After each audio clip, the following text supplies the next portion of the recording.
ప్రభునందు నాకు అత్యంత మిక్కిలి ప్రియమైనటువంటి దేవుని బిడ్డలారా, ఈ మాటలు కాస్తంత మనము జాగరూకులమై వినాలని, గ్రహించాలని మీకు మనవి చేస్తూ ఉంటున్నాను. దేవుడు లోకములో నుండి మనల్ని ప్రత్యేకించుకున్నాడు. నెంబర్ 1, దేవుడు తన స్వరక్తమిచ్చి మనల్ని కొనుక్కున్నాడు. నెంబర్ 2, నెంబర్ 3, సత్యవాక్యము వలన మనల్ని కన్నాడు. ఆయన కన్నవాడు ఆయనే, కొన్నవాడు ఆయనే, ప్రత్యేకించుకున్నవాడు కూడా ఆయన్ని. మీరు మీ సొత్తు కాదు, మీరు విలువ పెట్టి కొనబడినవారు. ఎవరితో మాట్లాడుతున్నాడు? సంఘముతో మాట్లాడుతూ ఉంటున్నాడు. హల్లెలూయా. సంఘముతో ఏమని మాట్లాడుతున్నాడు? మీరు విలువ పెట్టి కొనబడినటువంటి వారు, మీరు మీ సొత్తు కాదు. సత్యవాక్యము మిమ్మల్ని కన్నది, మనల్ని కనినవాడు దేవుని యొక్క వాక్యమే మనలను కన్నది. అందుకని యోహాను సువార్తలో చెబుతూ ఉంటాడు, 1వ అధ్యాయములో. ఆ మాటను మనము జ్ఞాపకము చేసుకుందాం. యోహాను సువార్త 1వ అధ్యాయము చదువుకుందాం. 13వ వచనం చదువుకుందాం. వారు దేవుని వలన పుట్టిన వారే గాని రక్తము వలనైనను, శరీరేచ్ఛ వలనైనను, మనుషేచ్ఛ వలనైనను పుట్టినవారు కారు. చాలు. వారు దేవుని వలన పుట్టిన వారే గాని మనుషేచ్ఛ వలనైనను, శరీరేచ్ఛ వలనైనను పుట్టింపబడిన వారు కాదు. ఆ పైన అంటాడు, ఎందరూ దేవుని అంగీకరించెదరో వారికందరికీ, అనగా తన నామమునందు విశ్వాసముంచిన వారికి దేవుని పిల్లలగుటకు ఆయన అధికారం. ఏమండి? నమ్మినట్లయితే మనకేం దొరుకుతుంది? అధికారం, స్వాస్యం, భాగం దొరుకుతూ ఉంటుంది. ఎవరిలో? మన రక్షకుడైనటువంటి యేసునాథునిలో ఇంత గొప్ప భాగ్యం మనకి దొరుకుతున్నది. ఎవరు వీళ్ళు? దేవుని సొత్తు అయినటువంటి ప్రజలు. మనం ఎందరూ తను అంగీకరించెదరో, యేసుక్రీస్తు ప్రభు అని ఎందరు అంగీకరిస్తారో వారందరికీ దేవుని పిల్లలగుటకు అధికారము అనుగ్రహించాడు. దేవుడు చేసిన గొప్ప మేలు, ఉపకారం అనుకోండి, మేలనుకోండి, దానం అనుకోండి. అందుకని యెషయా గ్రంథం 9వ అధ్యాయం 6వ వచనంలో, ఏలయనగా మనకు శిశువు పుట్టెను, మనకు కుమారుడు అనుగ్రహించాడు. దేవుడు ఇచ్చేశాడు ఉచితంగా. కాబట్టి ఇంత గొప్ప రక్షణను మనం పొందుకొని ఉన్నాము కనుక ఈ లోకములో మన ఆత్మీయ జీవితాన్ని, మన కుటుంబ జీవితాన్ని, మన వ్యక్తిగత జీవితాన్ని ప్రతి ఒక్కరూ కూడా దేవుని వెలుగులో నడిపించుకొనవలసిన వారమై ఉంటున్నాం. లోకము నడిచినట్లుగా కాదు, లోకము నడుస్తున్నట్లుగా కాదు, లోకమునకు వేరే రక్షణ పొందమంటాడు అపోస్తలుల కార్యములో. మీరు లోకమునకు వేరైపోండి అంటూ ఉంటాడు. అదే 2వ కొరింథీయులకు రాసిన పత్రిక 6వ అధ్యాయం 18వ వచనంలో, వారిలోంచి మీరు ప్రత్యేకించబడినంటూ ఉంటాడు.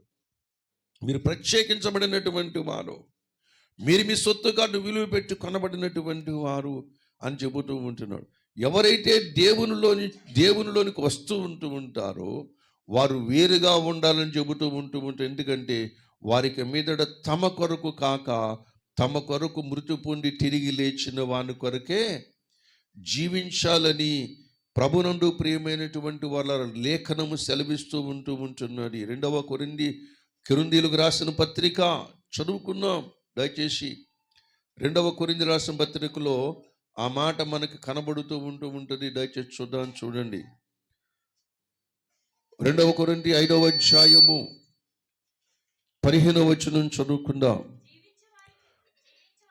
జీవించు వారికి మీదట తమ కొరకు కాక తమ నిమిత్తము మృతి పొంది తిరిగి లేచిన వాని కొరకే జీవించుటకు ఆయన అందరి కొరకు మృతి పొందిననియు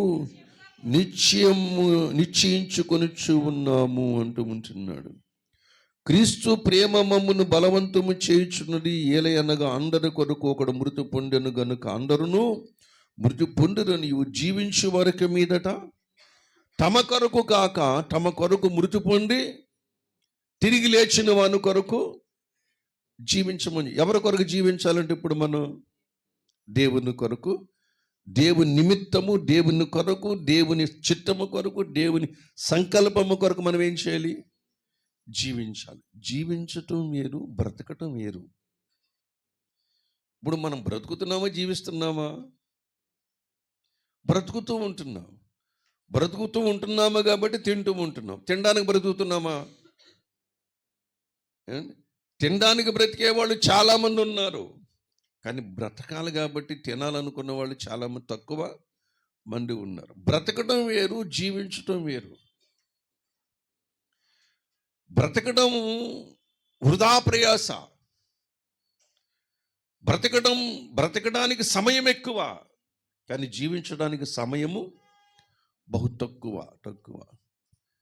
జాగ్రత్తగా వినండి. చిన్న సంగతి చెబుతాను, కానీ అమూల్యమైన సంగతి. మన జీవితమునకు పరమార్థమును సంప్రాప్తి చేసే సంగతి చెబుతూ ఉంటున్నాను. ఎందుకంటే మనం పరిశుద్ధులం అవ్వడమే దేవునికి కావాలి. అదే మన విశ్వాసం, అదే మన భక్తి, అదే మన యొక్క నిరీక్షణ, అదే తపన. దాని కొరకే మనం ప్రయాసపడుతున్నాం. ఏ విధము చేతనైనా సరే మృతుల్లోంచి పునరుద్ధానము కలగాలని పౌలు ఎలాగైతే తాపత్రయపడుతూ ఉంటున్నాడో, ఫిలిప్పీ రాసిన పత్రిక 3:15 ప్రకారముగా మనము కూడా ఏం చేయాలంటే, ఏ విధము చేతనైనా సరే నేను పరిశుద్ధుడిని అవ్వాలి, నేను దేవునితో సమాధానము కలిగి ఉండాలి, నా ప్రభువుతో యుగయుగాలు ఉండాలి. అది మన విశ్వాసం. హల్లెలూయా. అంతేకాని యేసుప్రభు దొరికితే నాకు ఏంటి లాభం? ప్రార్థన చేసుకుంటే నాకు లాభం ఏంటి అడిగేవాళ్ళు ఉన్నారు లేరా? ప్రార్థన చేస్తే లాభం ఏంటి? చర్చికి వెళ్తే లాభం ఏంటి? ఏమండి? మరి ఉపవాసం ఉంటే లాభం ఏంటి? దేవుని కానుకలు ఇస్తే లాభం ఏమిటి? ప్రభును ఈ విధంగా మన విశ్వాస జీవితం ఈ విధంగా మనుషుల జీవితం సాగుతూ ఉంటుంది. కానీ దేవుని బిడ్డలారా, లాభం అనేది ఈ భూమి మీద ఏదీ లేదండి. లాభం అనేది ఈ భూమి మీద ఏమీ లేదు. కానీ లాభము కంటే అధిక నష్టం మాత్రమే భూమి మీద ఉన్నది. అధిక నష్టము ఈ భూమి మీద ఉన్నది. ఈ భూమి మీద లాభకరమైనది ఒకటి కూడా లేదు అని బైబిల్ చెబుతూ ఉంటున్నాడు. ప్రసంగి గ్రంథములు చెబుతూ ఉంటాడు, సమస్తము కూడా వ్యర్థం. మనుషులు దేని కొరకు ప్రయాసపడుతున్నారు? గాలి కొరకు. దేని కొరకు? గాలి కొరకు. భక్తిని దేని కొరకు భక్తి దేని కొరకు చేస్తున్నారు? గాలి కొరకే చేస్తూ ఉంటారు. గాలి భక్తి చేస్తూ ఉంటున్నారు. అనగా వారు పొందుకున్న భక్తి వాళ్ళకి చేతికి దొరకటం లేదు. పౌలు అంటూ ఉంటాడు, ఒకడు గాలికై ప్రయాసపడుతున్నాడు, నేను ప్రయాస పడ్డం లేదు, నేను నమ్మిన వాడిని నేను ఎరుగుదును అంటూ ఉంటున్నాడు. ప్రభువునందు మన భక్తి మనకు సింహాసనమునివ్వాలి, మన భక్తి మనకు ఉన్నతమైన జీవితాన్ని ఇవ్వాలి, మన భక్తికి ఉన్నతమైనటువంటి జీవము కలగాలి. అది భక్తి అంటే. ప్రభునందు ప్రియమైనటువంటి వాళ్ళరా, భక్తి జీవితాన్ని చేయడానికి మనం ఎల్లప్పుడూ కూడా సంసిద్ధులముగా ఉండాలి. ఎందుకంటే మనం చేస్తున్న భక్తి ఈ లోక సంబంధమైనది కాదు. కాబట్టి ఈ లోకానికి మన భక్తి ఎలా కనబడుతుందంటే వెర్రి భక్తిలా కనబడుతూ ఉంటుంది. లోకమునకు వెర్రోడెవడు? క్రైస్తవుడే. లోకానికి వెర్రివాడెవడు? క్రైస్తవుడే. కానీ దేవునికి బుద్ధిమంతులు ఎవరు? ఏంటి? దేవునికి ముద్దు బిడ్డలు ఎవరంటే క్రైస్తవులే. లోకానికి ఏమి ఎలా ఉన్నాం? మనం వెర్రివారముగా ఉన్నాము. దేవునికి ఎలా ఉన్నాము? బుద్ధిమంతులుగా ఉన్నాము. ప్రభు లోకం మనకి ఎలా ఉంది? ఏంది? అయ్యో, వాళ్ళు చీకటిలో ఉన్నారు, అంధకారములో ఉన్నారు, వెలుగులోనికి రావాలని వారి కొరకు మనం ప్రయాస పడుతున్నాం. మన ప్రయాస వాళ్ళకి అర్థం కాదు, మన భక్తి వాళ్ళకి అర్థం కాదు. మధ్యలో ఏముంది? ఒక భయంకరమైనటువంటి కటిక చీకటి ఉన్నది. ఆ కటిక చీకటిలోంచి బయటికి రాలేకపోతూ ఉంటున్నారు. మనం ఆ చీకటిని తప్పించుకొని జీవపు వెలుగులోనికి వెళ్ళాలని మనం ప్రయత్నం చేస్తూ ఉంటున్నాం. అందుకొరకు భక్తి చేస్తూ ఉంటున్నాం. కాబట్టి ప్రభునందు ప్రియమైనటువంటి వాళ్ళ బైబిల్ గ్రంథం ఒకటే చెబుతుంది, దైవ భక్తి అన్ని విషయములో కూడా గొప్ప లాభ సాధకమై ఉన్నది, సాధనమై ఉన్నది. లాభాలు సమకూర్చేది దైవ భక్తి. లాభాలు సమకూర్చే భక్తి, దైవ భక్తి ఈ భూమి మీద ఆస్తిని సమకూర్చేది కాదు సుమా. లాభాలంటే మనం ఏమనుకుంటాం? చేను బాగా పండాలి, లేకపోతే ఉద్యోగం బాగా ప్రమోషన్ రావాలి, ఉద్యోగం జీతాలు పెరగాలి, లేకపోతే వ్యాపారం డెవలప్ కావాలి, లేకపోతే మరి చేతుల కష్టాజీతం దేవుడి దీవుని ఆశీర్వాదములు కుమ్మరించాలి అనుకుంటూ ఉంటాం. నీ బ్రతికినంత కాలము కూడా సుఖాన్ని ఆశించవద్దు. బైబిల్ చెప్తుంది, నేను చెప్పట్లేదన్నమాట. నువ్వు బ్రతికినంత కాలము కూడా నీవు కష్టపడాల్సిందే. నీకు 2 చేతులు ఇచ్చాడు, 2 కాళ్ళు ఇచ్చాడు, కాళ్ళకు సత్తువు ఇచ్చాడు, చేతికి బలం ఇచ్చాడు, మైండ్కి జ్ఞానం ఇచ్చాడు, గుండెకి ధైర్యం ఇచ్చాడు, ఒంటి నిండా రక్తములంతా కూడా ప్రభునందు ప్రేమైన సలసల కాగుతున్న రక్తములో కూడా గొప్ప మరి బలాన్ని కూడా ఇచ్చాడు ఆయన. కాబట్టి దీంతో మనం ఏం చేయాలి? మనుషుడు భూమి మీద సుఖాన్ని కోరుకుంటాడా, కష్టాన్ని కోరుకుంటాడా? సుఖాన్నే కోరుకుంటూ ఉంటాడు. కానీ నా క్రైస్తవ బిడ్డలారా, క్రీస్తు బిడ్డలారా, మీరు సుఖాన్ని కోరుకోకండి. భూమి మీద సుఖం ఏమీ లేదండి. సుఖాలన్నీ అనుభవించాడు ఒక ఆయన. సుఖాలన్నీ కూడా అనుభవించాడు సొలొమోను. ఏ సుఖము కావాలనుభవించాడు, దానికి సుఖమని పేరు పెట్టుకున్నాడు. సుఖమనే పేరు ఒక వ్యాధికి ఉన్నది. అది బయటికి చెప్పుకోలేము, లోపల దాచుకోలేము. దాన్ని ఏమంటారు? ఎవడు పెట్టాడంటే పేరు దానికి సుఖ వ్యాధిని. ఏంది వ్యాధి సుఖంగా ఉంటుందా?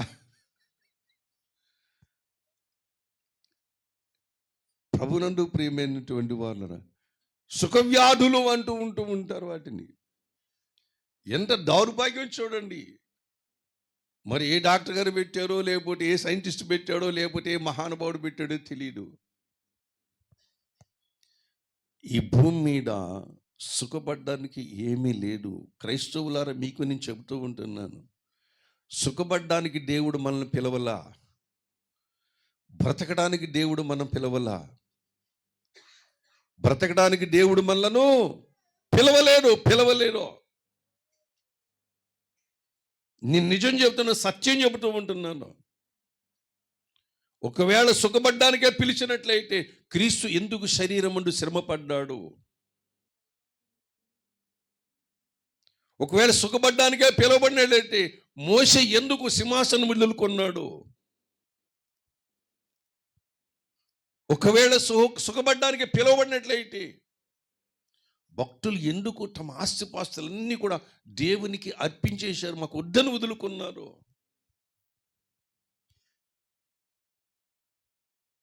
సుఖపడ్డమే దేవుడిచ్చిన జీవితం అనుకుంటే దావీదు మహారాజు ఎందుకు కొన్ని లక్షల టన్నుల బంగారము దేవునికి ఇచ్చేశాడు?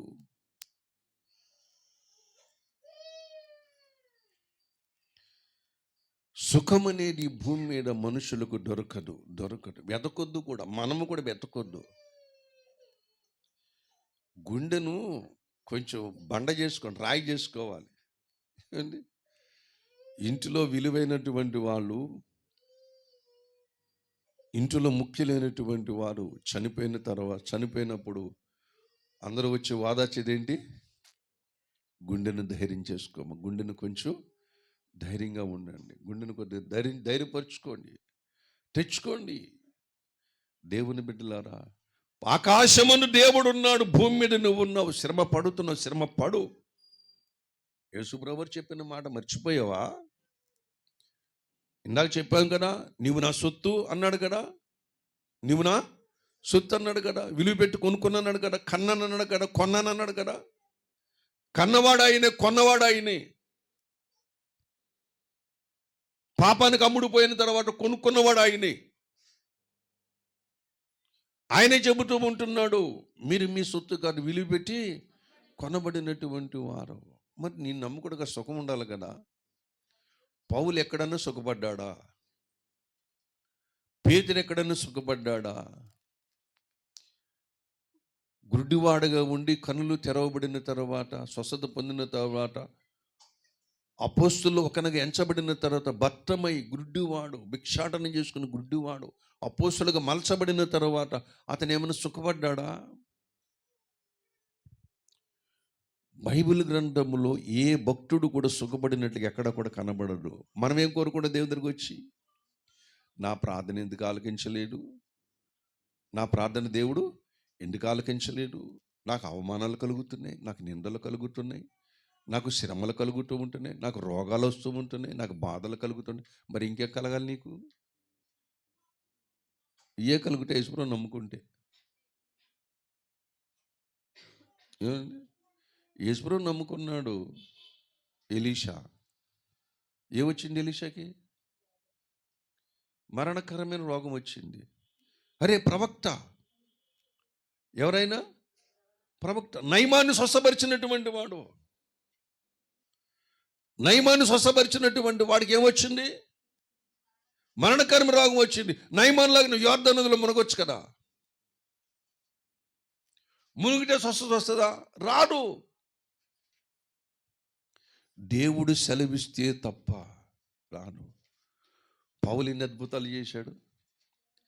కచ్చిపులు తీసుకొని పౌలు చేతి రుమాళ్ళు తీసుకుని, ముఖం తుడుచుకుని చేతి రుమాళ్ళు తీసుకుని వెళ్ళి, పౌలేమో కొవ్వూరులో ఉంటే వాడు ఎక్కడో జపాన్లో ఉన్నాడు రోగి. మొత్తం మీద ఫ్లైట్ మీద వెళ్ళి ఆ రోగి దగ్గరికి వెళ్ళి కచ్చి అతను రోగి మీద పెడితే అతను రోగము నుంచి విడుదల పొందినటువంటి వాడు. కానీ పౌల్లో ఉన్న బలహీనతను ఎందుకు పోలేడు? పౌల్లో ఉన్న ముళ్ళని ఎందుకు దేవుడు తీయలేడు? సిరియా దేశంలో ఒక నయమానే కుష్ఠరోగి ఉన్నాడా? ఇంకెవరు లేరా? సారేపతులు విధవరాలు పోషణ కొరకు ఒక్కరితే ఉందా? ఇంకెవరు లేరు కరువులో? మొత్తం దేశమంతా కరువే ఉంది కదా. దేవుని బిడ్డలారా, ఆలోచన చెయ్యండి. నన్ను ఎవడైనా వెంబడింప గోరిని ఎడల తను తాను ఏం చేయాలంట? ఉపేక్షించుకొని, నాకు ఈ లోకం వద్దు, నాకు ఈ జీవితం వద్దు, ఈ బ్రతుకొద్దు, నాకు ఈ బ్రతుకు వద్దు. కుటుంబంలో సమస్యలు వచ్చినప్పుడు, కుటుంబంలో బిడ్డల గురించి, భర్తల గురించి, భార్యల గురించి సమస్యలు వచ్చినప్పుడు దేవుని చిచి ఈ బ్రతుకు నాకు వద్దు అనుకుంటాం కదా. అవును, నిజంగానే ఆ బ్రతుకు మనకు వద్దు, బ్రతకొద్దు. దేవుని కొరకు జీవించాలి. హల్లెలూయా. ఎవరి కొరకు? బ్రతకడం వేరు, జీవించడం వేరు. దేవుని దృష్టిలో లెక్కల్లోకి వచ్చింది ఇదే. ఏడొస్తుంది? నువ్వు బ్రతిక దినాలు లెక్క పెట్టుకోవడాన్ని, జీవించిన సంవత్సరాలు లెక్క పెట్టుకుంటూ ఉంటాడు. హల్లెలూయా. అందుకనే మోషే అంటూ ఉంటున్నాడు, మా దినములు లెక్కించుట మాకు నేర్పమంటూ ఉంటాడు. అందుకొరకు మాకేం కలుగు చేయమన్నాడు? ఇక్కడ జ్ఞాన హృదయము కలుగు చేయమంటూ ఉంటున్నాడు. మన దినాలు లెక్కించుకోవడానికి జ్ఞాన హృదయం కలుగు చేయాలంటే అర్థం ఏంటంటే, నువ్వు బ్రతుకుచున్నావా, జీవిస్తూ ఉంటున్నావా? ఏమండి, సమాధానం చెప్పుకోవడానికి సమాధానం మన గుండెల నిండా ఉందా లేదా? ముందర నేను చెప్తున్నాను, లేదు లేదు లేదు. నువ్వు బ్రతుకుతున్నావో తెలియదు, జీవించుతున్నావో తెలియదు. ప్రకటన గ్రంథంలో మరి సంఘాలకు చెబుతూ, నువ్వు బ్రతుకుచున్నావు అని పేరు మాత్రం నీకు ఉన్నది కానీ, అంటే దాని అర్థం ఏంటి?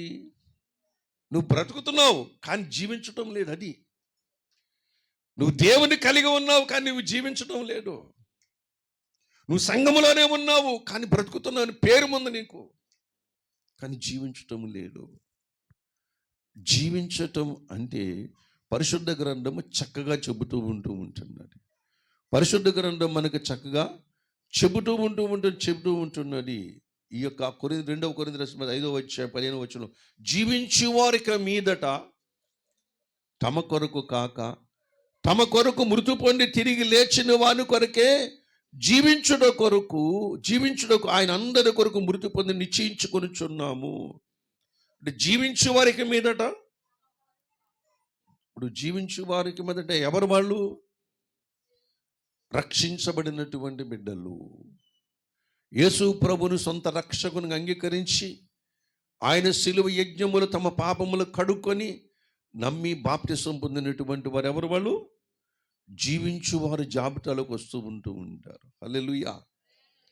ఇప్పుడు జీవించేవారు ఏంటంటే ఇక్కడి నుంచి వారి జీవితంలో లెక్కలు ప్రారంభమవుతూ ఉంటాయి. ఈ భూమి మీద నువ్వు 80 సంవత్సరాలు బతకవచ్చు, 100 సంవత్సరాలు బతకవచ్చు, 60 సంవత్సరాలు బతకవచ్చు. కానీ ఎన్ని సంవత్సరాలు నువ్వు జీవించావని దేవుడు లెక్కట వస్తూ ఉంటాడు, అది తీసుకుంటూ ఉంటాడు, దాన్ని పరిగణలో తీసుకుంటూ ఉంటాడు.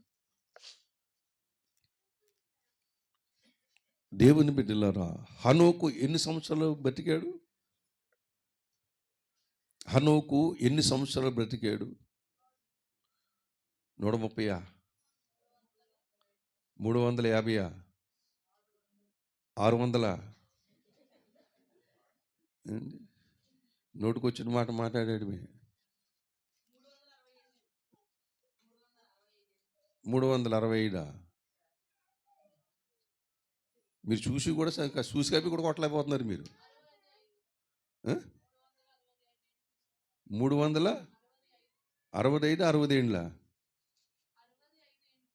365 ఏండ్లు ఎవరు బతికారు? హనోకు. 365 ఏండ్లు బతికాడా? దేవునితో జీవించిన సంవత్సరాలు ఎన్ని?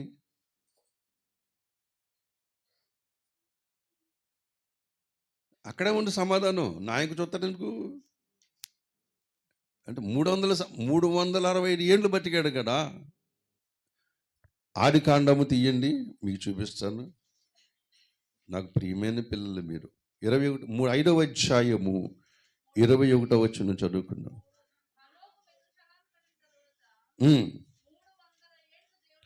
హనోకు 65 ఏండ్లు బ్రతికి మెతూషెలను కనెను.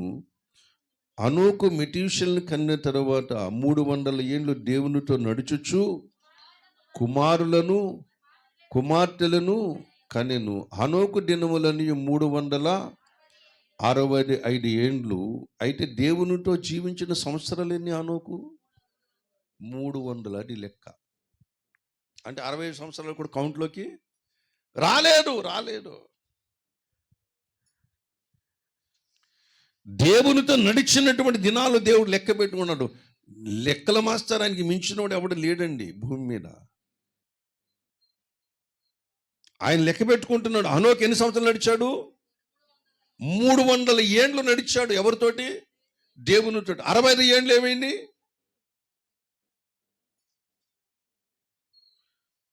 వృధా అయిపోయినాయి. ప్రభునందు ప్రియమైనటువంటి వారు 300 ఏండ్లు కుటుంబంతో కలిసి దేవునితో నడిచి జీవించాడు. దేవునితో కలిసి జీవించాడు. దేవునితో కలిసి నడిచాడు.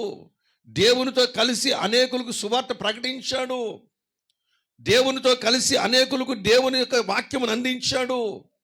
అనేకుల కొరకు ప్రార్థన చేశాడు. దేవుని యొక్క తీర్పును గురించి మాట్లాడాడు. 300 ఏండ్లు కూడా హనోకు దేవుని పరిచర్యలో సాగిపోయాడు. అది లెక్కల్లోకి వస్తూ ఉంటున్నది. దాన్ని పరిగణలో తీసుకుంటూ ఉంటున్నాడు. 65 ఏండ్లను పరిగణలో తీసుకోవడం లేదు, 300 ఏండ్లను పరిగణలో తీసుకుంటూ ఉంటున్నాడు దేవుడు. దేవుని బిడ్డలారా, ఒకవేళ హనోకు అక్కడికి వెళ్ళాడు, అక్కడెక్కడే ఉన్నాడు, పరదేశంలోనే ఉన్నాడు. ఇప్పుడు కూడా హనోకు బాధపడుతూనే ఉంటాడు. నేను 300 ఏళ్ళు నడిచాను, మిగతా 60 సంవత్సరాలు ఏమైపోయినాయి? 5 ఏళ్ళు అంటే బాల్యం అనుకోండి, 60 సంవత్సరాలు ఎందుకు నడవలేకపోయాను అని పరిశుద్ధులతో పోటీ పడుతూ ఉంటాడు అక్కడ. ప్రభునందు నాకు అత్యంత మిక్కిలి ప్రియమైనటువంటి వాళ్ళరా, మరొక మాట మీకు జ్ఞాపకం చేస్తాను. చూడండి, ఆది కాండము 47వ అధ్యాయం 9వ వచనం చదువుకుందాం.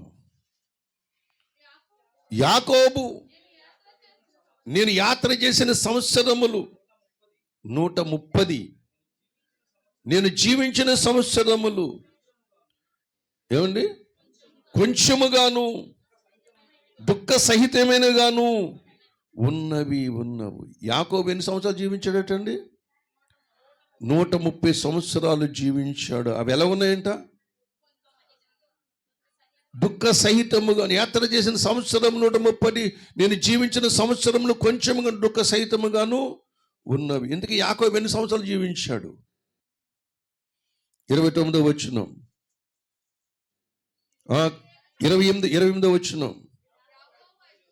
యాకోబు ఐగుప్తు దేశములో 17 సంవత్సరములు బ్రతికెను. యాకోబు దినములు అనగా అతడు జీవించిన సంవత్సరములు 147. అతను బ్రతికిన సంవత్సరాలు ఎన్ని? అతను జీవించిన సంవత్సరాలు ఎన్ని?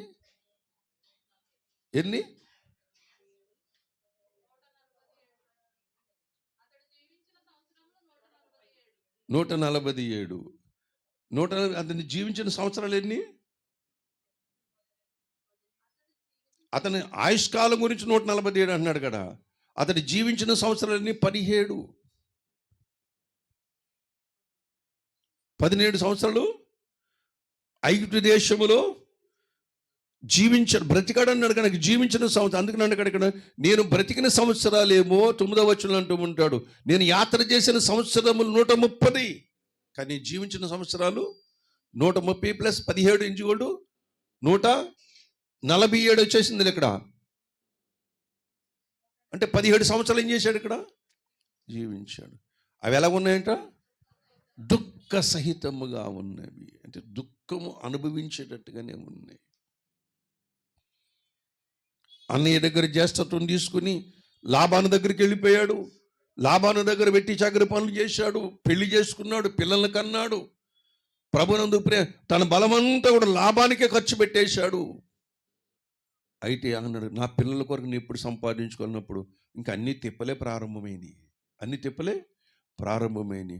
తాను జీవించిన సంవత్సరములు ఐగుప్తు దేశములో 17 సంవత్సరాలు అంటే ఏం చేట జీవించాడు. ఇప్పుడు యాకోబుకిని హనోకిని కొంచెం పోటీ పెడదాం. ఇందులో ఎవరు బెటరు? హనోకే బెటర్ కదా. హనోకి ఎన్ని సంవత్సరాలు? 300 ఏండ్లు జీవించాడు దేవునితోటి. వీళ్ళిద్దరి మధ్యన మనకు ఒక వ్యక్తిని తీసుకొస్తాడు. మోషే జీవించిన కాలం ఎంత? మోషే బ్రతికిన దినాలెన్ని అమ్మా? 120. మోషే బ్రతికిన కాలం ఎంత? 120 సంవత్సరాలు. దేవునితో నడిచిన సంవత్సరాలు ఎన్ని? దేవునితో నడిచిన సంవత్సరాలు 40 ఏండ్లే. దేవునితో నడిచిన సంవత్సరాలు ఎన్ని? 40 ఏండ్లు. 40 ఏండ్లు సుఖపడుతూ బతికాడా లేకపోతే కష్టపడుతూ బతికాడా? సుఖం కావాలంటే ఎక్కడ ఉండాల్సింది? ఫరో దగ్గర ఉండాలి, ఫరో సింహాసనం మీద ఉండాలి. కానీ కష్టం ఎక్కడ వచ్చింది? ఇశ్రాయేలు ప్రయాణం యాత్ర చేస్తున్నప్పుడే వచ్చింది.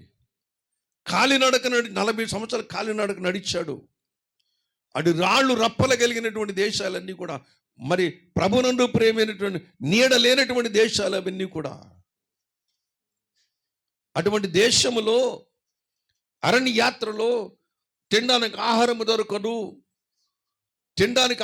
దొరకదు, తాగడానికి నీళ్లు దొరకవు, నీడ దొరకదు. అటువంటి దేశము కూడా అరణ్య యాత్ర చేసుకుని వెళ్తున్నాడు 40 సంవత్సరాలు. ఎవరితో నడుస్తున్నాడు? దేవుని ప్రజలతో నడుస్తూ ఉంటున్నాడు.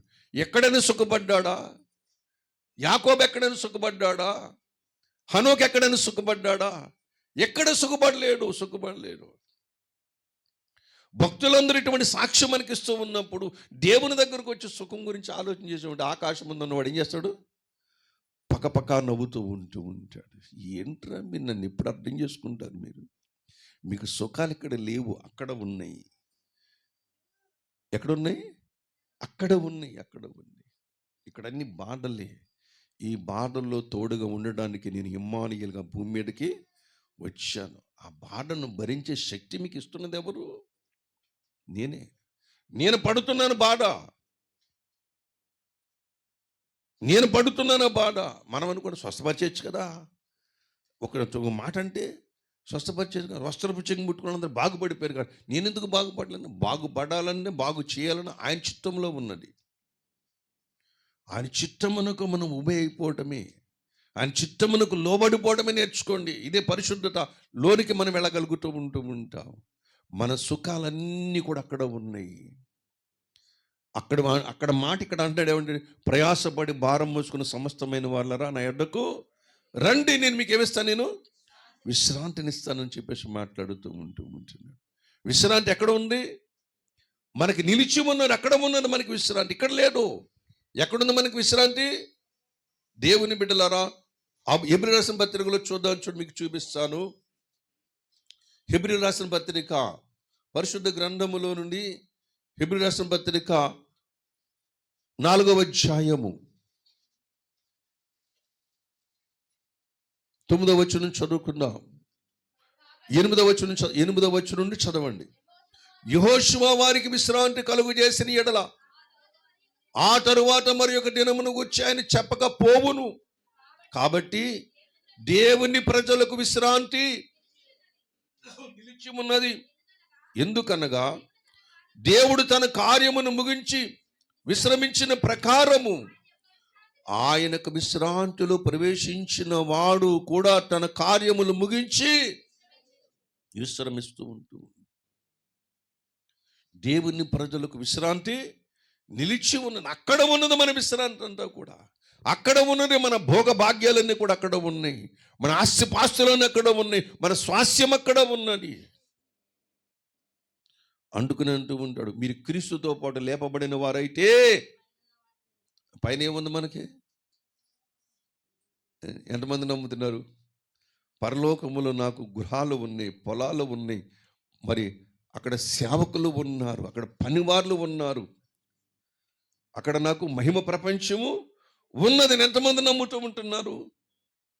దేవుని బిడ్డలారా, మనస్ఫూర్తిగా 100కి 200% కాదు, 100కి 1000% నమ్ముతూ ఉంటాను. నా కార్యములన్నీ కూడా అక్కడ ఉన్నాయి. నా భాగ్యమంతా కూడా అక్కడ ఉన్నది. నా స్వాస్థ్యమంతా కూడా అక్కడ ఉన్నది. నా భోగమంతా అక్కడ ఉన్నది. నా రాజ్యము కూడా అక్కడే ఉన్నది. నా నివాసములు కూడా అక్కడే ఉన్నవి. దాని కొరకు ఎదురు చూస్తూ ఈ దేహములో మూలుగుతూ ఉంటున్నాను. ప్రభువా, ఎప్పుడు టిక్కెట్ చింపేస్తావు నాయన?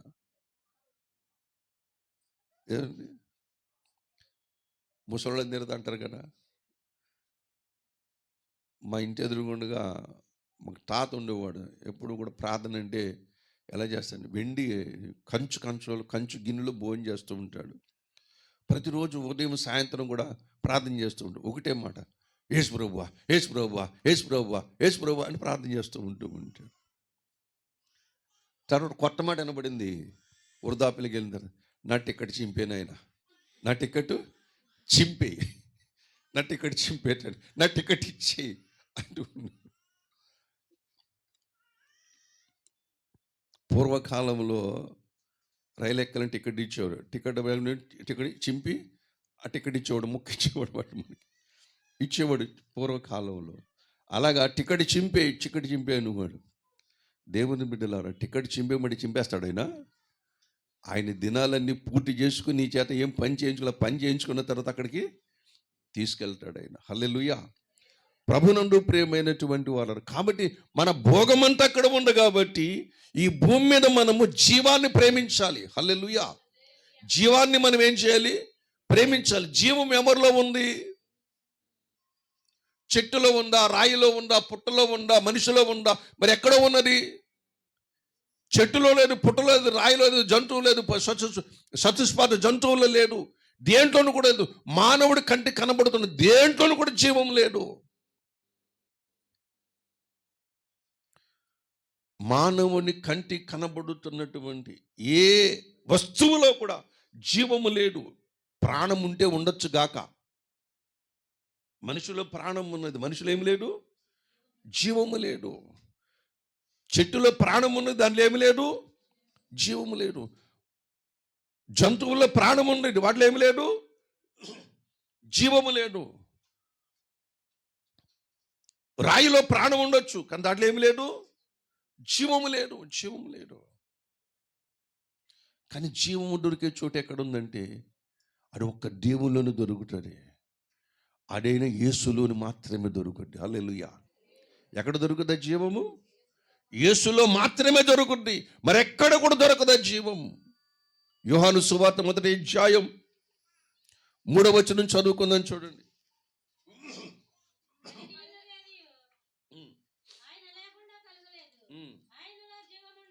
కలిగి ఉన్నదేది ఆయన లేకుండా కలగలేదు, ఆయనలో జీవం ఉండెను, ఆ జీవం మనుషులకు నిత్య జీవమై ఉండెను. హల్లెలూయా.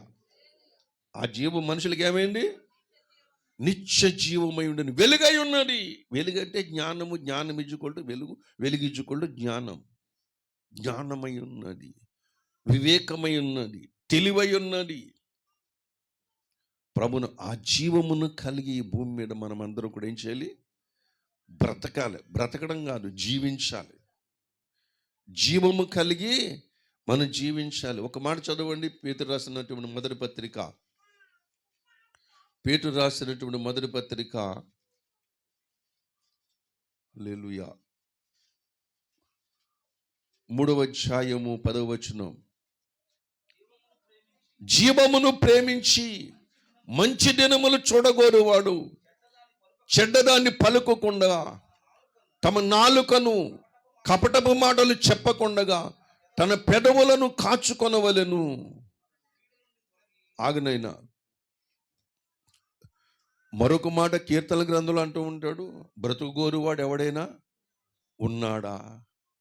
అనేక దినములు బ్రతుకుగోరువాడు ఎవడైనా ఉన్నాడా అంటూ ఇక్కడ ఏమన్నాడంటే, జీవమును ప్రేమించి మంచి దినములను చూడగోరువాడు చెడ్డదాన్ని పలకకుండగా అంటూ ఉన్నాడు. చెడ్డదంటే దేవునికి వ్యతిరేకంగా ఉన్నదంతా కూడా చెడ్డదే. చెడ్డదే. క్రీస్తునకు వ్యతిరేకంగా ఉన్నదానంతా కూడా చెడ్డదే. ప్రభునందు లోకము క్రీస్తునకు అనుకూలంగా ఉందా, వ్యతిరేకంగా ఉందా? అంత ఆలోచిస్తారేంటి? ఏమండి, ఒకవేళ ఏ మాట అంటే వీడితో ఏ తంట వస్తుంది అనుకుంటున్నారా? క్రీస్తునకు లోకం వ్యతిరేకంగా ఉన్నదా, అనుకూలంగా ఉన్నదా? వ్యతిరేకంగానే ఉన్నదా కదా. సత్యము నమ్మడానికి లోకం వ్యతిరేకంగా సముఖంగా ఉందా? వ్యతిరేకంగానే ఉన్నది.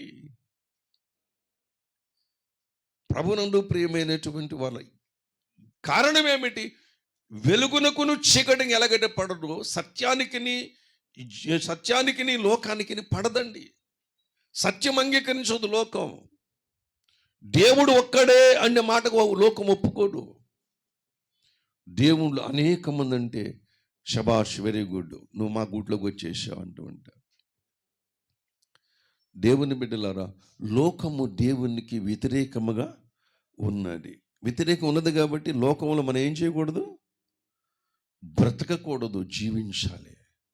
జీవించటం అనగా యేసు కొరకు నువ్వు నిలబడాలి. హల్లెలూయా. నీవు పొందుకున్న రక్షణ కొరకు, నువ్వు పొందుకున్న భాగ్యము కొరకు నువ్వు నిలబడాలి. దేవుని కొరకు నిలబడాలనుకున్నప్పుడు నీ ప్రాణాన్ని లేశమంతా కూడా ప్రేమించకూడదు. దేన్ని ప్రేమించకూడదు? నీ ప్రాణాన్ని ప్రేమించవద్దు, నీ భార్యను ప్రేమించవద్దు, నీ బిడ్డలను కూడా ప్రేమించవద్దు. దేవుని తర్వాతే వీళ్ళందరూ కూడా. హల్లెలూయా. దేవుని తర్వాతే వీళ్ళందరూ కూడా. అయ్యో కన్న బిడ్డలండి, చేయవలసింది చెయ్యి, మాట అనకపోతే నువ్వు చేయవలసినంత చేస్తున్నావు, నువ్వు కష్టపడినంత కష్టపడుతున్నావు, చేయవలసిన పని చేస్తున్నావు, ప్రభునందు అయినను మాట వింటలేదు, ఆయనకి ఇడిచిపెట్టు, దేవుని చేతులకు అప్పచెప్పే. అగస్టిన్ తల్లి తన కుమారుడు కొరకు 38 సంవత్సరాలు ప్రార్థన చేసింది. ఎన్ని సంవత్సరాలు? ఎవరైనా చేస్తారా? నేను పుట్టక మునుపు మా అమ్మ అంటే 18 సంవత్సరాలు ప్రార్థన చేసింది నా కోసం. అది నాకు తెలియదు, మా అమ్మ చెప్పింది. మన అమ్మ, నాన్న, అక్క వీళ్ళందరూ చెప్పారు, నీ కొరకు 18 సంవత్సరాలు ప్రార్థన చేసింది. నువ్వు పుట్టలేదు అప్పటికి, ఇంకా 18 సంవత్సరాలు అయిన తర్వాత పుట్టాను నేను. నాకు కొడుకు కావాలి, నాకు కొడుకు కావాలి. పెద్ద కొడుకు ఉద్యోగానికి పోయాడు, చిన్న కూతురేమో ఆమె కూడా ఉద్యోగస్తున్న భార్య అయిపోయింది, వాళ్ళు వెళ్ళిపోయారు. ఇంట్లో నా ఆలన పాలన చూసేవాళ్ళు ఎవరు ఉన్నారు? నా మొఖం ఆయన చూసుకోవాలి, ఆయన మొఖం నేను చూసుకోవాలి. ఇంత పెద్ద కొంప ఇచ్చావు, ఈ కొంపలో మరి ఎవరు లేకపోతే ఎలాగని చెప్పేసి 18 సంవత్సరాలు ప్రార్థన చేసిందంట. అలాగే 38 సంవత్సరాలు ప్రార్థన చేసింది ఎవరు? అగస్టిన్ తల్లి. అగస్టిన్ సామాన్యుడా? అబ్బే కాదు. లోకములో లేని అలవాటు అతనికి లేడు. రాత్రి చెప్పాడు సురేష్, కొన్ని చెప్పాడు. కానీ సురేష్ కంటే గొప్పోడు ఏమంటే అగస్టిన్. ఏమండి, లేని అలవాటు లేదు. అందరితో సంబంధాలు పెట్టుకుంటూ ఉంటాడు, అక్రమ సంబంధాలు పెట్టుకుంటూ ఉంటాడు, అబద్ధాలు మాట్లాడుతూ మోసం చేస్తూ ఉంటాడు, తాగుతూ ఉంటాడు, తిరుగుతూ ఇష్టం. తల్లేమో ఒరే మార్రా, ఒరే మార్రా, ఒరే మార్రా అంటే వాడెక్కడ మారుతాడు? మారరా అనేసరికి ఇంకా ఎక్కువైపోతున్నాడు దగ్గర. నువ్వు మారు అని తల్లి ఎప్పుడైతే టీచింగ్ చెప్పిండో వాడు ఇంకా ఎక్కువ అధికంగా చెడిపోతూ ఉంటున్నాడు. అప్పుడు లాభం లేదని చెప్పేసి దేవుని పాదాలు పట్టుకుంది. హల్లెలూయా. చూశాను ఏం చేసింది? ప్రభువా, నేను అడగలేదు, నువ్వు ఇచ్చావు. నీ కొరకు పెంచాలనుకున్నాను, కానీ వాడు లోకంలో తిరుగుతూ ఉంటున్నాడు. నేను చెప్పవలసిన శుద్ధులని చెప్పాను, చేయవలసిన పనులని చేశాను. పేగు బంధము, రక్త సంబంధము, నా పేగు పంచుకుని పుట్టినవాడు కాబట్టి వాడి మీద ప్రేమ మమకారం చంపుకోలేక నీకు అప్పచెప్పుతూ ఉంటున్నాను, నువ్వైతే కాపాడుతావు అని చెప్పేసి. అలాగ 38 సంవత్సరాలు ప్రార్థన చేయగా ఒక రోజున అతను మారాడు. అతను మారిన తర్వాత స్టేజ్ మీద సాక్ష్యం ఇస్తూ ఉంటున్నాడు. పాపమనే ప్రవాహములు కొట్టుకొని పోతున్న నన్ను నా తల్లి కన్నీటి ప్రార్థనలో కొట్టుకొని ఇక్కడికి వచ్చానంటూ ఉంటున్నాడు. నా తల్లి కన్నీటి ప్రార్థన, ఆ కన్నీటిలోంచి నేను ఇక్కడికి వచ్చానని చెప్పేసి మాట్లాడుతూ ఉంటున్నాడు. కొన్ని జటిలమైన సమస్యలు మన కుటుంబాల్లోకి వస్తూ ఉంటాయి. జీవిస్తున్నటువంటి సహోదరులారా, సహోదరులారా, మీకు చెబుతూ ఉంటున్నాను, కొన్ని దేవునికి అప్పచెప్పుకోవాలి. హల్లెలూయా. నేర్చుకోండి. నీ భారం యెహోవా మీద మోపమన్నాడంటే దాని అర్థం ఏంటి? ఆయనకి అప్పచెప్పే అన్నాడు, అంతే. అన్న అప్పచెప్పుకోలేదా? మీ చింత యావత్తు అది జీవించేవాడి లక్షణం. బ్రతికేవాడి లక్షణం రోజు చూసి ఆడటమే. జీవించేవాడి లక్షణం ఏంటో తెలుసా? చింత ఆయన మీద వేయటం, భారం ఆయన మీద వేయటం, ఆయన మీద ఆనుకోవటం, ఆయన మీద ఆనుకొని ఈ భూమి మీద నడవటం.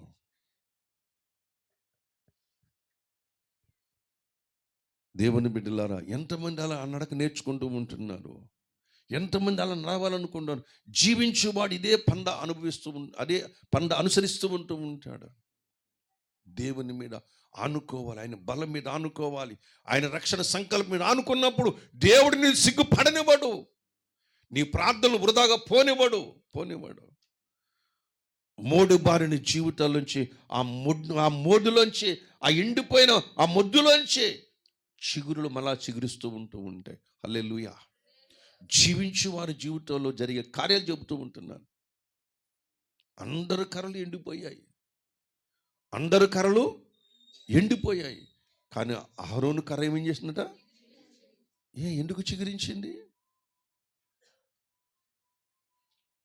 అహరోను దేవుని కొరకు జీవిస్తున్నటువంటి వాడు. హల్లెలూయా. కోరవు, అభిరాము, దాతానులు క్రైస్తవులే, దేవుని వెంబడిస్తున్నటువంటి వారి కర్రలు చిగురించలేరు. కానీ అహరోను కర్ర ఏం చేసింది?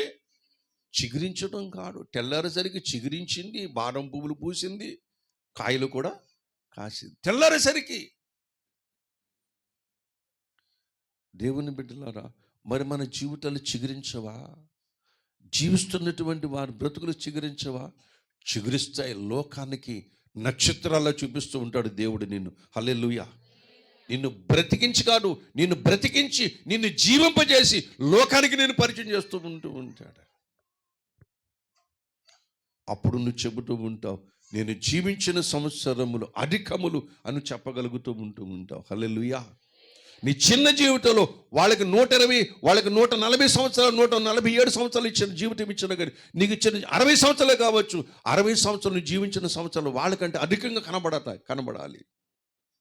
కనబడేటట్టు చేస్తాడు ఆయన. హల్లెలూయా. ప్రభునందు ప్రియమైనటువంటి వాళ్ళరా, జీవించటములో ఉన్న ఆనందము బ్రతకటములు లేదండి. అడుగడుగున అద్భుతాలు, అడుగడుగున ఆశ్చర్యకార్యాలు, అడుగడుగున శ్రమలు, అడుగడుగున కూడా సంతోషం, అడుగడుగున కూడా విచారం, అడుగడుగున కూడా నెమ్మది దేవుడు మనకి ఇస్తూ ఉంటూ ఉంటాడు. రోగం వచ్చింది కానీ దేవుడు మరణానికి మనలను అప్పచెప్పలేదు. మా అమ్మకు రోగం వచ్చింది, భయంకరమైన రోగం, మరణకరమైన రోగం వచ్చింది, నేను పుట్టక మునిపు వచ్చింది, చచ్చిపోదని అందరూ అన్నారు, డాక్టర్లు కూడా సర్టిఫికేట్ చేసేసారు. కానీ ప్రభునందు ప్రియమైనటువంటి వాళ్ళరా, దేవునికి అప్పచెప్పుకున్నది ఎవరైతే చచ్చిపోద్దనుకున్నారో, మనుషులందరూ, నాన్నగారు అందరూ కూడా అనుకున్న చచ్చిపోద్ది అనుకున్నారు.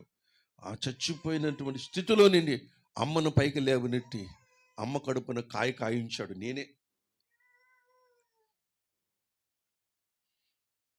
అమ్మ కడుపును కాయించడమే కాదు, అమ్మ కడుపును పుట్టిన తర్వాత నాకు పెళ్ళయింది. నాకు పెళ్ళైన తర్వాత 2 పిల్లలు పుట్టారు. నా 2 పిల్లలు కూడా మా అమ్మ చూసింది. ఎప్పుడో చచ్చిపోతున్నారు. దేవుని బిడ్డలారా, చిగురింపజేస్తాడు ఈ జీవితాన్ని. అనుదినము అద్భుతాలు చూసుకుంటూ ప్రయాణం జీవించాలండి. శ్రమలు వస్తాయి, కష్టాలు వస్తాయి, బాధలు వస్తాయి, అద్భుతాలు చూసుకుంటూ వెళ్ళాలంటే నువ్వు దేవుని మీద ఆనుకోవాలి. నీ కొరకు ఊరికనే ప్రాణం పెట్టలేదు కదా. నీ కొరకు ప్రాణం పెట్టిన దేవుడు నీ సమస్యల్లోంచి ఎందుకు విడిచిపెడతాడు? నిన్ను నీ బాధల్లోంచి ఎన్ని విడిచిపెడ, నా వల్ల కాదని ఎందుకు వెళ్ళిపోతాడైనా?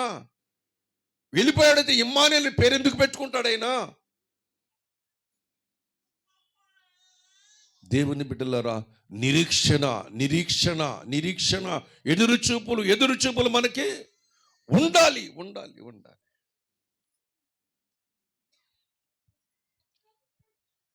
అరణ్య మార్గములో దేవుడు నన్ను ఎప్పుడు దర్శిస్తాడో, అరణ్య మార్గములో దేవుడు నాకు ఎప్పుడు ఎదురవుతాడో, అరణ్య మార్గములో దేవుడు ఎప్పుడు నా మొర వింటాడో అని ఎదురు చూపులు ఉండాలి.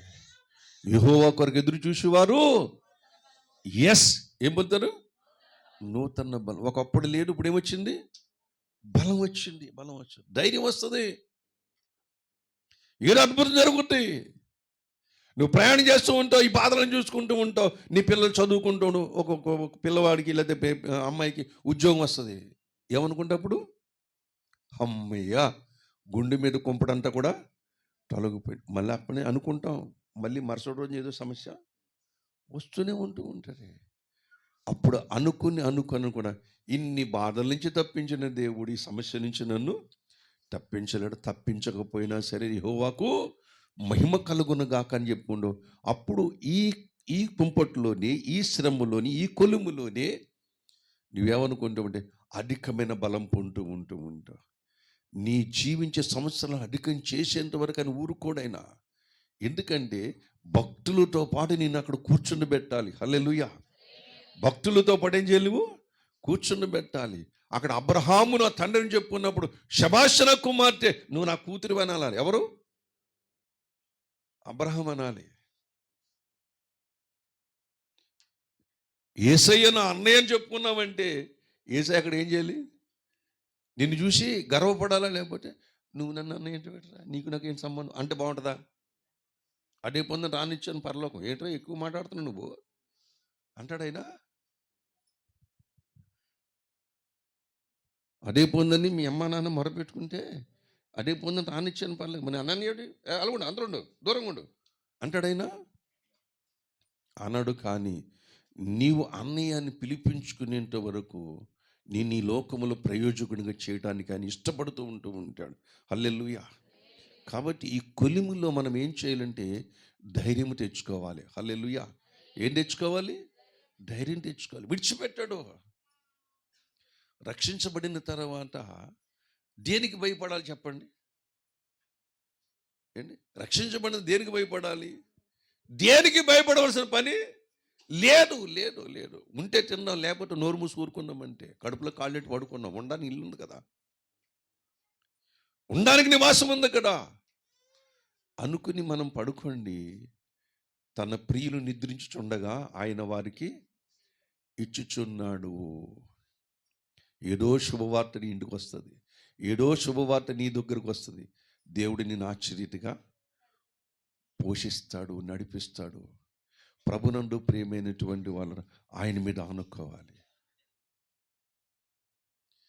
దేవుని బిడ్డలారా, ప్రతి వారు కూడా ఆయన మీద ఆనుకుని, ఈ దేని కొరకు ఆనుకోవాలి?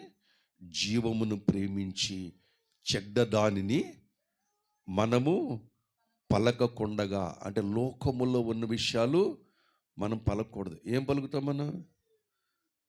ఏం పలుకుతాం తెలుసా? మనం దేవుని పిల్లలమైన మనకి బాధలను వస్తున్నాయి.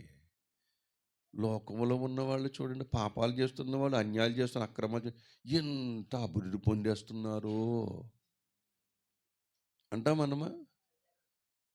దేవుడు దీన్ని చూసి నీ ముఖాన్న గట్టిగా ఒక గుద్దు గుద్దాలనుకుంటున్నాడు. నిజం. మనం అలాగా, నాకే రావాలి తిప్పలన్నీ, నాకే రావాలి కష్టాలన్నీ, అందరి కొడుకులు బాగానే ఉన్న, నా కొడుకే బాగలేదు, నేను ప్రార్థన చేస్తున్నా సరే మార్చట్లేదు ఆయన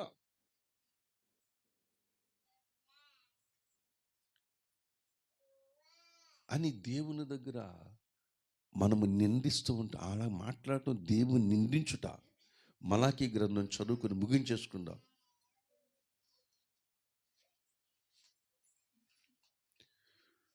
స్తోత్రములు తండ్రి, హల్లెలూయా.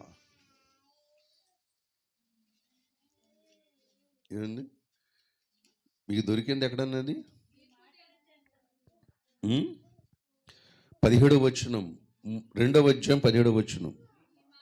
మీ మాటల చేత మీరు యెహోవాను ఆయాస పెట్టుచు, దేని చేత ఆయన ఆయాస పెట్టుచున్నామని మీరు అడుగుచున్నారే.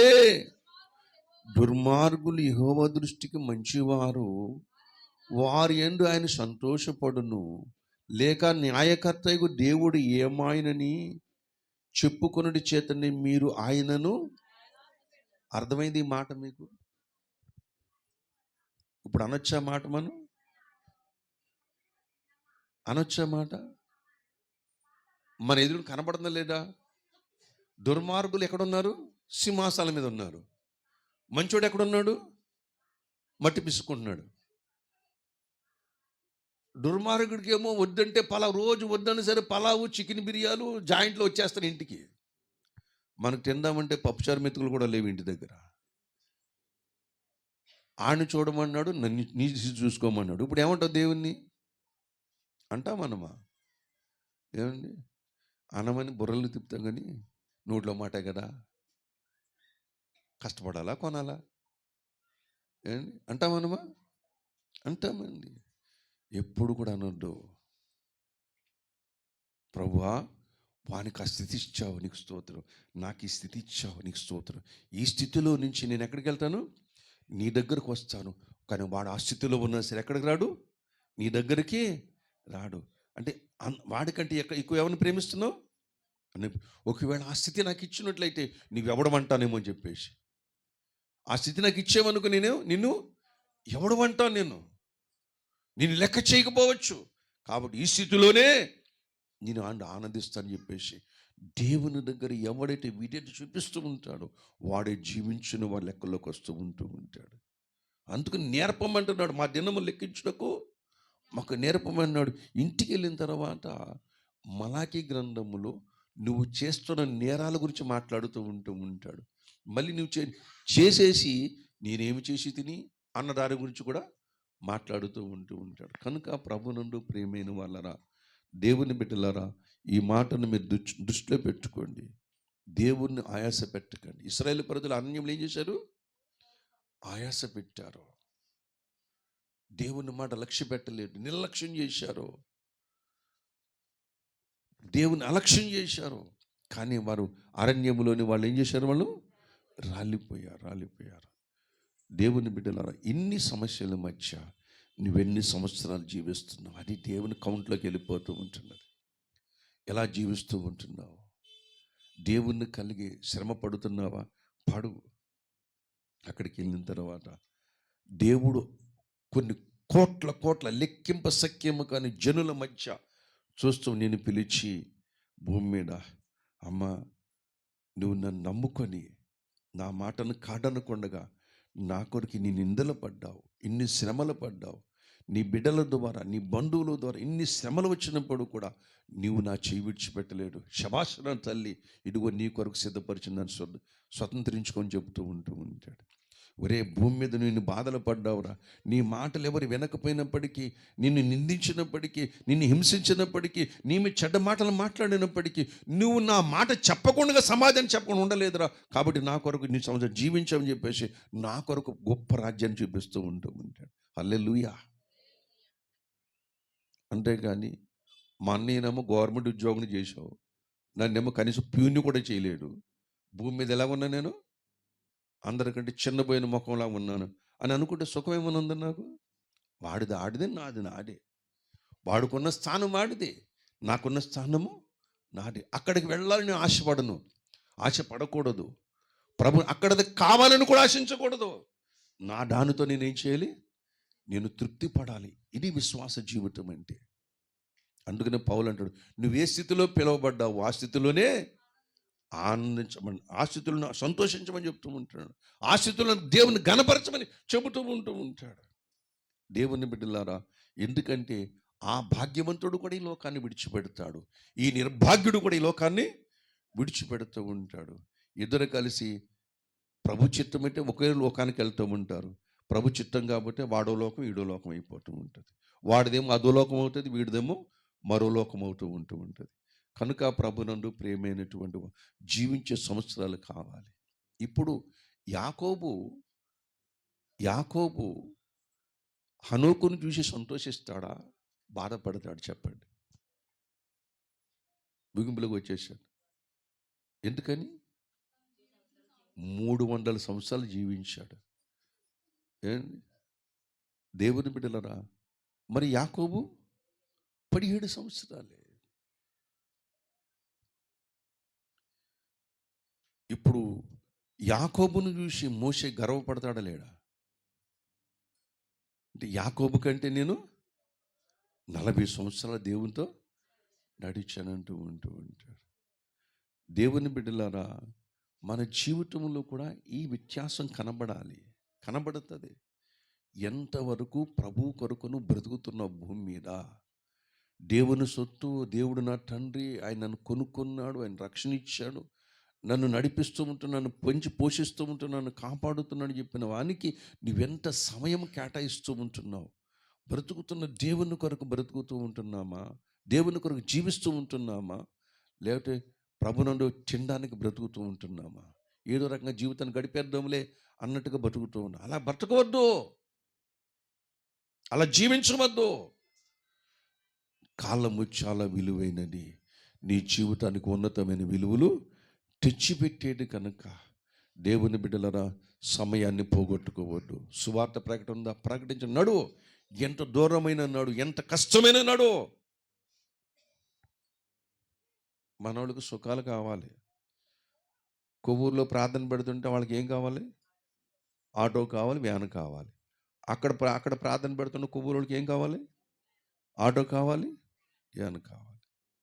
ఏమండి ప్రభు నుండి ఇదా ప్రయాస అంటే?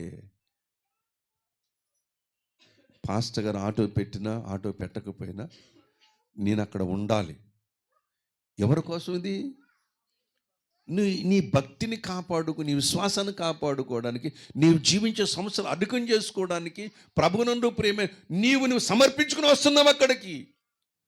ప్రభువునందు మీ ప్రయాసము వ్యర్థము, గిన్నెడు చన్నీలిస్తేనే దాని ప్రతిఫలం పోగొట్టుకోరు కదా. కాబట్టి ఇక్కడి నుంచి అంత దూరం నడిచామంటే, ఒక భక్తుడు అన్నాడు, ఈ భూమి మీద ఎంత దూరం అయితే నువ్వు నడుస్తావో,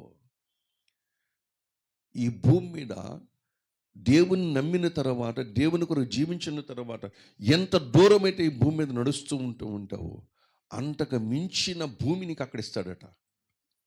బైబిల్లో రాయబడలేదు, ఒక భక్తుడు చెప్పాడు. నేను చెప్పిన మాట అది ఎప్పుడు నేను 8వ తరగతి చదువుతున్నప్పుడు చెప్పాడు ఆయన ఆ మాట. ఆయన పేరు కూడా చెప్తాడు, నాగభూషణం గారు. ఆయన ఆయన గొప్ప ప్రార్థనా పరుడు. ఈ చేతి మీద ఇక్కడ ఇంత కాయలా ఉంటుంది చూడండి. ఎద్దులు యొక్క కాళ్ళ దగ్గర కాయలు కాసేసి ఉంటాయి కదా, ఇక్కడ ఇక్కడ ఇదంతా కూడా మొత్తం ముడ్డుబారి పనిసారం అన్నమాట అండి, పగిలిపోయి ఉంటుంది అన్నమాట. ఈ మోకాళ్ళని కూడా ఆయన ఎప్పుడు కూడా సాష్టాంగ ప్రార్థనలోనే ఉంటూ ఉంటాడు. ఆయన నాగభూషణం గారు, ఆయన తెనాలి కాకినాడలో ఆయన నాకు బాప్టిజం ఇచ్చాడు. ఆయన చెప్పాడన్నమాట, యవనస్తుల కోటాల్లో చెప్పాడన్నమాట, ఎంత దూరమైతే నడుస్తావో అంత దూరము కూడా దేవుడు నీకు కొలిసి ఇచ్చేస్తాడట. ఇప్పుడు ఇంట్లో కూర్చున్న వాడికి ఎక్కడ అంటే పిచ్చి కూడా నీకు సరిహద్దులు ఉంటామంటే, కానీ నాకు ఎల్లలేని రాజ్యం కావాలి. దేవుని కొరకు మనం ప్రయాసపడాలి, దేవుని కొరకు జీవించాలి. ఎలా జీవించాలి? చెడ్డదానిని పలకకుండగా. ఇంకేమన్నాడు అక్కడ? పేతురు రాసిన పత్రిక, చెడ్డదాన్ని పలకకుండా ముగించేసుకుందాం. చెడ్డదాన్ని పలకకుండగా జీవమును ప్రేమించి మంచి దినములు చూడగోరువాడు చెడ్డదాన్ని పలకకుండగా తన నాలుకను కపటము మాటలు చెప్పకుండా తన పెదవులను కాచుకొనవలెను. అతడు కీడు నుండి తొలగి మేలు చేయవలను. సమాధానం వెతికి దాన్ని వెంటాడవలెను అని చెప్పేసి మాట్లాడుతూ అనుసరింపవలెను. ఎవరిని అనుసరించాలి? దేవుణ్ణా? ఎవరిని అనుసరించాలి? దేవుని బిడ్డలారా, హెబ్రీ రాసిన పత్రిక 12వ అధ్యాయం, ఇంత గొప్ప సాక్షి సమూహమును ఏం చేయాలి? మనం అనుసరించాలి. భక్తులను మనం ఏం చేయాలి? అనుసరించాలి. అనుసరించి ధన్యులు అవుదామా? వాళ్ళు లెక్కించుకున్నారు, వారి దినములన్నీ కూడా భూమి మీద సంపూర్తి చేసుకున్నారు. జకర్యా తన సేవా దినములు ఏం చేశాడు? సంపూర్తి చేసుకున్నాడు. మోషే తన దినములను సంపూర్తి చేసుకున్నాడు. హనోకు తన దినములను సంపూర్తి చేసుకున్నాడు. యాకోబు తన దినములను సంపూర్తి చేసుకున్నాడు. మనము కూడా మన దినాలు ఏం చేయాలి? సంపూర్తి చేసుకుని ఈ భూమి మీద ఉన్నందుకు శబాష్, నా పని నువ్వు చేసావమ్మా, నా పని నువ్వు చేశారా, వచ్చే అని పిలుస్తాడంటే నడుస్తూ వెళ్ళిపోవచ్చు. నడుస్తూ వెళ్ళిపోవచ్చు. నా ఆత్మీయ తండ్రి ఒక ప్రార్థన చేసుకునేవాడు. ఏంటో తెలుసా? జేడి మ్యాథ్యూస్ గారు ఆ ప్రార్థన గురించి నాతో చెప్పాడు. ఆయన నాతో చెప్పాడు. మా నలుగురు చెప్పాడు. ఒకటే మాట అనేది, నా ప్రాణం ఎప్పుడు పోవాలి, ఎప్పుడు తీసుకోవాలంటే దేవుడు వాక్యము చెబుతుండగానే తీసుకోవాలి, ప్రార్థన చేస్తుండగానే తీసుకోవాలి, దేవుని కొరకు ప్రయాణం చేస్తున్నప్పుడైనా తీసుకోవాలి. అంతేకాని మరొక స్థలంలో నా ప్రాణం పోవడానికి వీలు లేదని ప్రార్థన చేసుకున్నాడు. మెదక్ జిల్లాలో ఆయన మధ్యాహ్నం 2:30 గంటలకు వాక్యం చెబుతుండగా అలా వాక్యం చెబుతుండ అలాగే ఎదురున్న టేబుల్ మీద ఒరిగిపోయాడు. ప్రభు దగ్గరికి వెళ్ళిపోయాడు. ఆ ప్రార్థన నేను చేసుకుని అప్పటి నుంచి ఇప్పటి వరకు ఆ మాట విన్నప్పటి నుంచి కూడా ప్రార్థన చేస్తూనే ఉంటున్నాను. నాకు అటువంటి చావు కావాలి, అటువంటి మరణం కావాలి. జిఆర్ లార్న్ గారు ఉన్నారు, ఆయన ప్రార్థన చేసుకునేవాడు. ఆయన ప్రార్థన చేయండి, నేను చనిపోతున్న మరుక్షణంలో కూడా కొన్ని ఆత్మలు ప్రభు దగ్గర నడిపించబడాలి అని ప్రార్థన చేసుకున్నాడు. ఆయన హాస్పిటల్లో నిమ్స్లో జాయిన్ అయినప్పుడు చనిపోక ముందు తన డ్రైవర్ని పిలిచాడు. డ్రైవర్ని పిలిచి ఒక మాట అన్నాడు, పరలోకములో నేను కలుసుకుంటానా అని అడిగినప్పుడు ఆ డ్రైవర్ పశ్చాత్తాపడి ఏడ్చి మారు మనసు పొందాడు.